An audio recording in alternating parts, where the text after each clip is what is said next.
Avon Resources Limited is a gold exploration company with significant projects in British Columbia, Saskatchewan, and the Yukon. Trading on the TSX Venture Exchange, symbol ABN, and the pink symbol ABN-AF. Surrounded by world-class gold deposits and mines, Avon's 23,000 hectares Forest Kerr Gold Project is located in the heart of the Golden Triangle in northwestern BC. For more information, visit us at avonresources.com. Welcome to the Goddard Report. Comments made on the Goddard Report and TalkDigitalNetwork.com are an expression of opinion only. Here is Jim Goddard. My guest is Harvey Oberfeld. He's a retired television reporter who's still very engaged on the political scene. Check out his website, harveyoberfeld.ca, and his blog, Keeping It Real. Harvey, how real is the BC legislature? If you woke up, you would think it was a horrible dream. Well, I don't know. If you support the NDP and the Greens, you think it was a wonderful dream. I mean, everything, think of all the promises they made, and think of how everybo's going to benefit, it seems, except, what do they say, the top 1% or so. But it's interesting. Not only did they make all these promises during the campaign, about better daycare, better spending on health, better spending for seniors, more for the homeless, more for all kinds of First Nations help. I mean, they just promised everything to anybody. And it certainly won them a lot of support. But their promises were so great, the Liberals stole them also and promised the same things to everybody in their throne speech. When they were facing the firing squad, all of a sudden they had new clarity come to them, and lo and behold, they redid the budget figures came out, and they found themselves another $1.3 billion. Now, I've checked my bank account from time to time, and I've never had something as close to that where I've underestimated revenues to that kind of point. But it didn't work, and now we have an NDP-Greens government. I think it's the right thing that the Lieutenant Governor did. I think this was not the time to call an election. And, judging by all the promises they made, and now they've got, what is it now, about $2.8 billion in surplus in total, I think we're all just going to be rolling in the money. Do you think that money will be spent wisely, or will it just be grabbed and thrown out the window somewhere and you don't really appreciate it once it's spent? Well, Jim, wisely means I get it, or I get some of it. And I'm always disappointed because whatever governments spend money on, all these programs, I never seem to benefit from just about any of them. So they don't spend it wisely, because wisely would be to see what I need. And I qualify. I'm a senior. I've got chronic illnesses, and, some people would say he's got other challenges as well, So I certainly should get something. But it never seems to happen. I mean, so I'm still waiting for Trudeau's benefits to the middle class to kick in. I haven't seen much of that either. But I think they will be handing out money to the groups that are their base. I think, we'll see what they do with the tolls. We'll see what they do about MSP premiums. We'll see. I mean, they do have $2.8 billion, so there's probably going to be more for housing and all that kind of thing. The question is, though, what are they going to do about the economy? In my view, you really have to have jobs for people. You can't have handouts don't support a society, and most of the handouts go to people who really aren't really contributing economically to society. They are taking from society for various reasons. Many of them have many legitimate needs, and they need help, and most people don't object to giving it to them. But then there's these other groups that you wonder, well, why aren't they working? Why, can't they get a job? And what are their problems, and how is that going to be dealt with? But jobs are the key to drive the economy. Jobs are what contributes to the growth of the economy and pays for all these programs. And that's what really worries me about this new government, the NDP, especially with the Greens in a blackmail position. I mean, I'm worried about what they will do with several of the major projects, good paying projects that have union workers.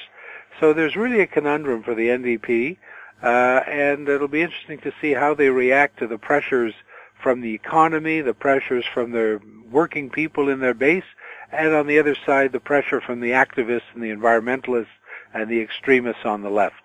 We'll have more with Harvey Oberfeld right after the break. GEM International is a new diamond explorer in the richest diamond producing country in Africa, located next to the fourth largest producing diamond mine in the world. International Spotlight is on an 1109 carat diamond recently discovered in Africa by a fellow Canadian junior with a proven operator and finance team. GEM International trades on the TSX Venture Exchange, symbol GI. Visit us at gemdiamondmining.com. Lotus Ventures Inc. is a BC-based medical marijuana company poised to launch into the rapidly evolving cannabis sector.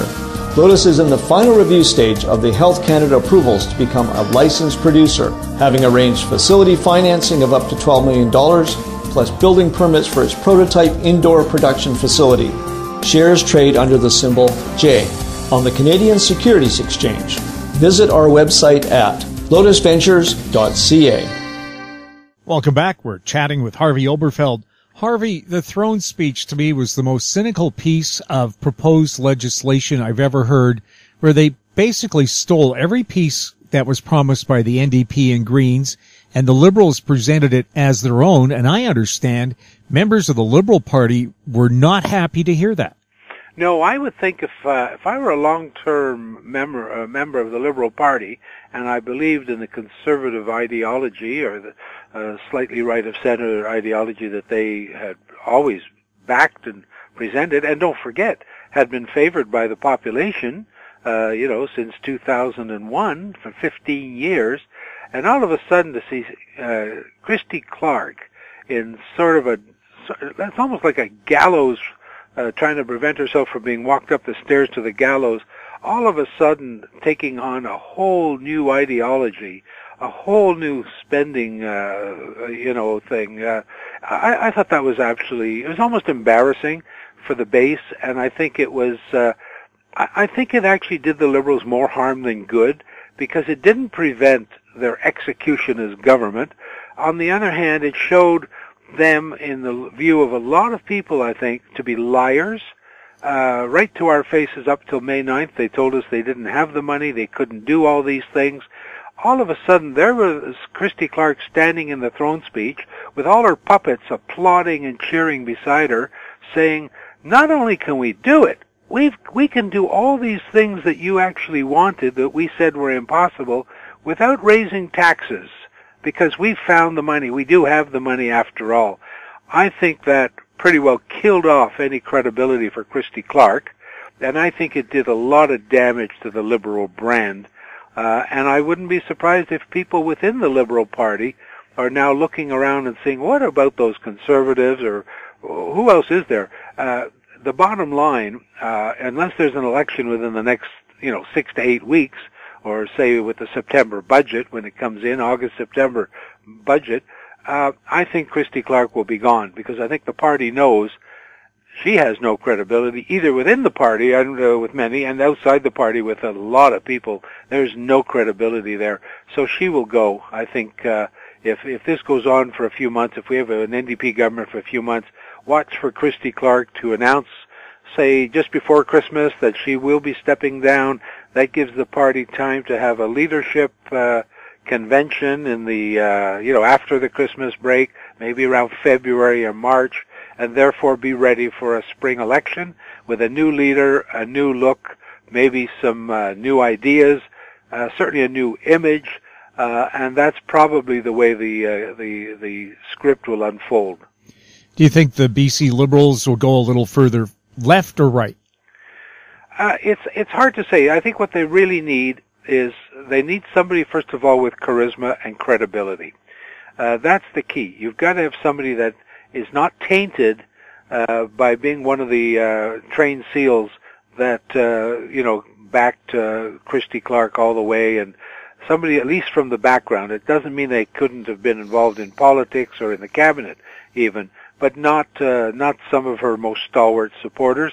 And then I think you will see in the next campaign, the Liberals will have probably a more left of center, or at least towards the center, political platform. They basically had no platform. If you look at what they did May 9th, I mean, this was such a disaster. There was no platform. It was like, stay the course.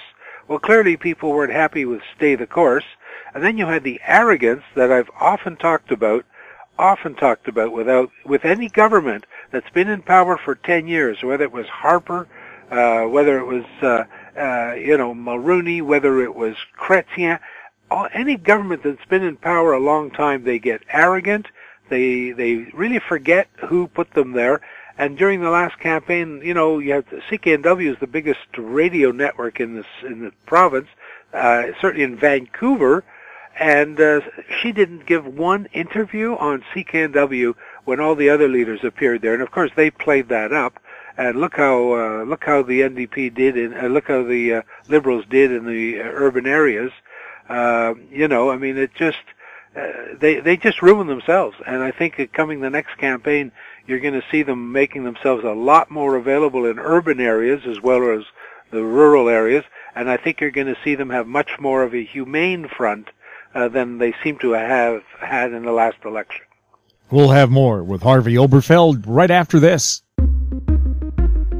I'm Douglas Mason, President and CEO of Rainy Mountain Royalty Corp., RMO on the TSX Venture Exchange.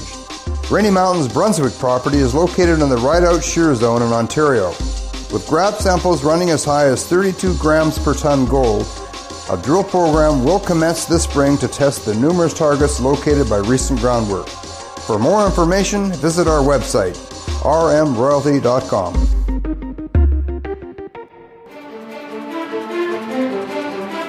In Goddard we trust. Welcome back. We're chatting with Harvey Oberfeld. Harvey, how long do you think this coalition government of the Greens and NDP will last? I think at most I would give it a year and a half.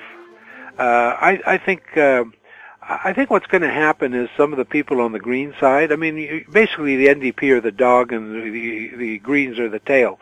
And right now the dog is wagging its tail. And the tail is a very integral part of the core of the body of the government. But I think as time goes on, there's a lot of people who support the Greens because they think the NDP doesn't go far enough, and don't like the NDP. So the longer the NDP is being bolstered by the Greens, some of the people in the Greens themselves, some of the more dedicated ideologues in the Greens, are going to be demanding more and more and putting more and more pressure, especially as they start believing their own publicity. And I think they're going to put pressure on the NDP. And the NDP is going to realize, well, we can't go too far to the left, and we're not going to become the Greens, and they're going to start digging their heels in a bit. And I think it'll take about a year and a half until you see that will start to fracture a bit, and the Greens won't be getting some of the things they really think they need, really things that they want. And I give it about a year and a half, and then of course with a new Liberal leader, if a new Liberal leader comes in next spring, the NDP know you don't want to wait too long, because the new leader will just get stronger and stronger if they have a good strategy of building the new leader up. So you don't want to wait too long. And then the key thing to watch will be the employment figures and the economic figures for BC. If things start to slip on the job side, if things start to slip in economic investment, the NDP might realize, see déjà vu as they may have in the past, and say, we don't want to wait that long. We don't want to give them a chance to have a new strong leader. We don't want to have too many figures coming out with negative economic growth and more unemployment, whatever happens. So I think you might find I'd say within a year and a half, we'll be at the polls again. I've heard that really the scenario that could end this coalition is that as soon as they pass any legislation that gives proportionate seats in the legislature, that would give the Greens 12, 14 seats. That could be the trigger. That could help. But, I think initially they'll want to push it for much more if they can get more, because the Greens may know that that they won't be government. They certainly don't seem to be thinking in terms of ever becoming government, basically just a strong minor party. But the other problem the Greens have is money for an election. The Liberals were cashing in millions of dollars before after the last election. I heard they were raising millions of dollars because a lot of their business friends and corporate sponsors or backers realized the rules are going to change. We better put some money in the bank right now. And I'm sure the NDP was cashing in also.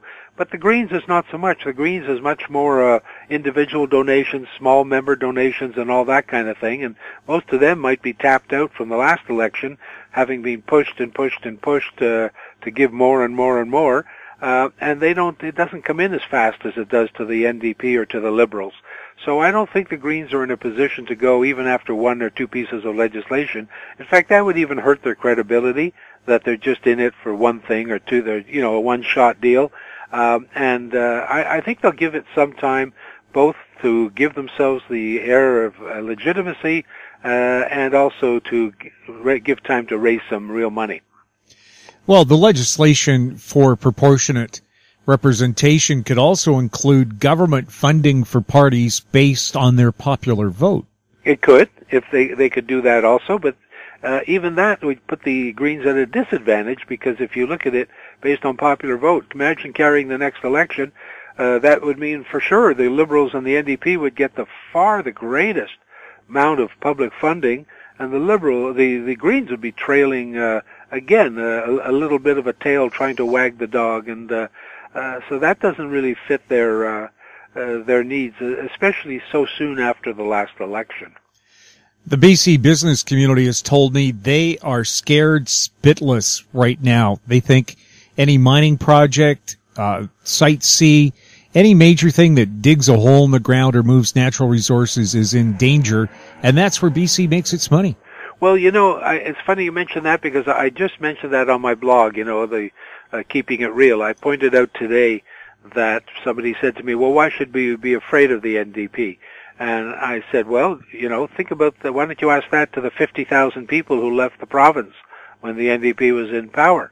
Because that's the fear, that if the NDP shuts down too many projects, brings in too many environmental excessive demands. We want some requirements for environmental consideration when you're doing resource management. But if they go too far, again, just to appease the Greens, and investment just says we can't work on this kind of field, and investors and mining corporations, they can go anywhere in the world. They can go to South America, they can go even to Africa, they can go Australia. There's all kinds of other potential, and if it becomes too difficult here to operate, or taxed too high, or you can't get the stuff out because of all kinds of new regulations they put in about transporting mining materials or fuels or anything like that, then the NDP will have a real problem on its hands. So I would think, though, that they know about it. I would think that they're smart enough to have learnt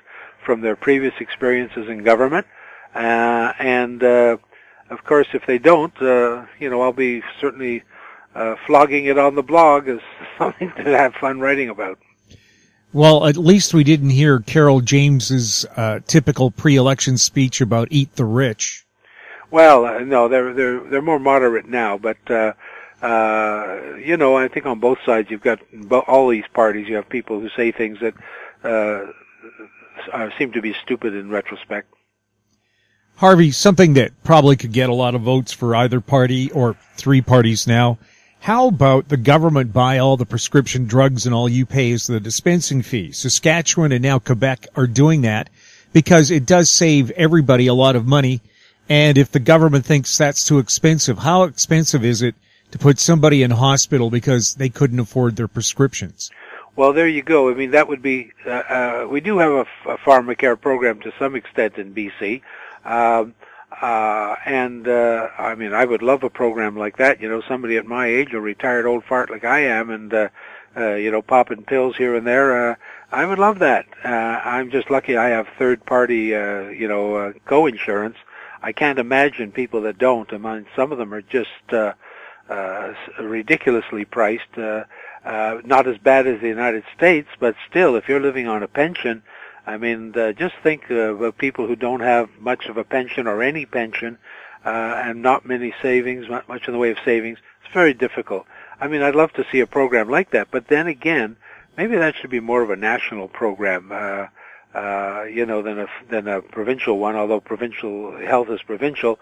But I don't think that'll be a priority for the government. I think the government has too many other projects, transportation, the environment, things like that, housing, all kinds of things like that they're going to try to take on before worrying and expanding to pharmacare.